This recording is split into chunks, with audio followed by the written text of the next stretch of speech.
Juodkalniai Europos vyrų krepšinio čempionatas Lietuvoje bus istorinis. Ši Balkanų pusiasalio rinktinė per 1 metus iš B diviziono žengė į A divizioną ir šiais metais debiutuoja Europos čempionato finalinėme etape. Nepaisant debiuto, ambicinga komanda sieks įrodyti savo vertę. Sėkmingai dirbusi treneriu Duško Vojoščevičiu prie rinktinės vairo šiais metais pakeis Dejanas Radonjičius. Vos prieš 2 metus suformuota Juodkalnijos krepšinio rinktinė nestokoja žinomų žaidėjų. Rinktinės lyderių galima vadinti NBA prieš metus pradėjusi žaisti Nikolą Pekovičių. Be to, prieš persikeldamas į stipriausią pasaulio lygą, Pekovičius yra laimėjęs Eurolygos čempiono titulą su Panathinaikos klubu.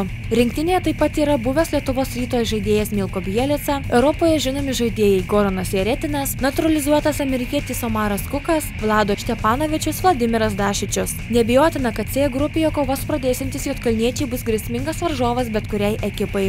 Juodkalnijos rinktinė žais C grupėje, kuri jau dabar yra vadinama Balkanų šalių susirinkimu. Ji Lietuvoje susigrums su Makedonijos, Bosnijos ir Hercegovinos, Kroatijos, Graikijos ir Suomijos komandomis.